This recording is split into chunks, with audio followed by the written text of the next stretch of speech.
Bismillahirrahmanirrahim. Assalamualaikum warahmatullahi wabarakatuh. Apa kabar teman-teman sekalian?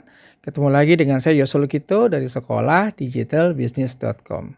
Kali ini dalam program audio podcast.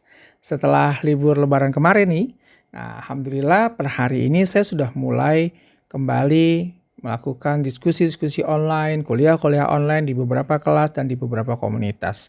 Dan di setiap diskusi dan kuliah online selalu ada hal menarik berupa pertanyaan maupun diskusinya pastinya ya. Dan kali ini saya ingin berbagi, ingin sharing pada teman-teman sekalian. Ingat ya, sharing loh, bukan menggurui.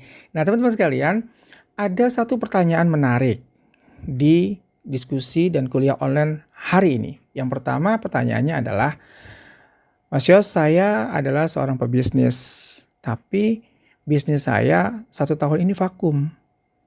Ditambah lagi dengan kondisi COVID-19, makin vakum deh tuh bisnis saya.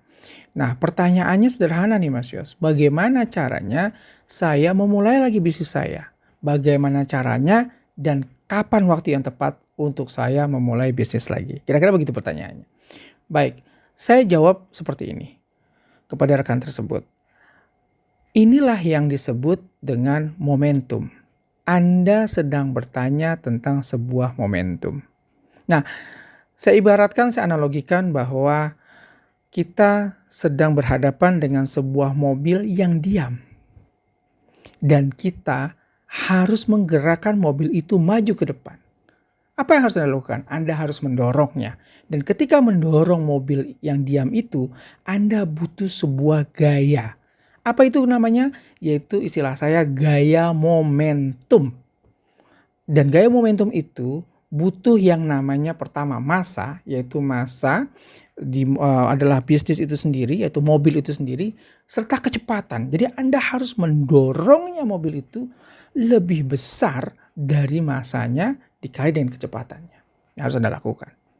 Apa hubungannya dengan bisnis tadi? Sama.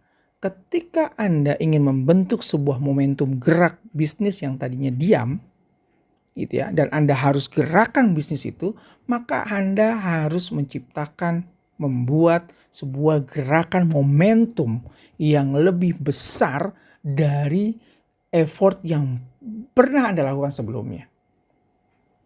Nah teman-teman sekalian, dalam bisnis sudah selesailah Anda bicara tentang success story.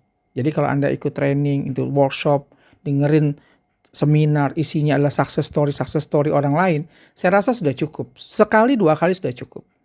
Karena apa? Karena setelah itu yang harus Anda lakukan adalah Anda harus melakukan gerakan momentum, menggerakkan bisnis kita sendiri. Nah, teman-teman sekalian, tahukah Anda bahwa setelah bisnis itu bergerak, setelah ada momentum yang Anda lakukan, maka itu pun juga Anda harus jaga. Karena sebenarnya ada hukum yang namanya hukum kekekalan momentum. Jadi harus Anda jaga momentum itu. Ketika mobil itu sudah bergerak, harus Anda jaga gerakannya. Ada gaya yang harus Anda lakukan. Ada kecepatan dan gerakan serta gaya yang harus Anda lakukan dengan kecepatan yang seimbang. Sehingga mobil itu tidak lagi berhenti. Karena kalau dia berhenti lagi, maka daya dorong Anda akan lebih kuat lagi. Kira-kira begitu. Nah, teman-teman sekalian, ada satu istilah yang menarik. Ketika Anda akan memulai sebuah bisnis atau Anda mencari sebuah momen untuk melakukan lagi sebuah bisnis. Ini kalimatnya. Don't wait for the right moment to start. But start and make each moment right. Jadi jangan pernah menunggu momen yang tepat untuk mulai bisnis. Tapi buat dan mulailah momen-momen yang tepat untuk melakukan bisnis Anda. Jadi momen itu harus dimulai, momen itu harus dibuat, bukan ditunggu. Teman-teman sekalian, mudah-mudahan pertanyaan yang menarik dari kawan kita di kuliah online hari ini dan juga penjelasan saya yang singkat ini mudah-mudahan bisa membuat kita lebih semangat, lebih punya motivasi untuk mengimplementasikan bisnis kita. Karena bisnis itu bukan ilmu pengetahuan dan tidak harus selalu didiskusikan, tapi dikerjakan dan dilaksanakan. Terima kasih, salam dari saya, Yosul Kito, sekolah digitalbusiness.com. Assalamualaikum warahmatullahi wabarakatuh.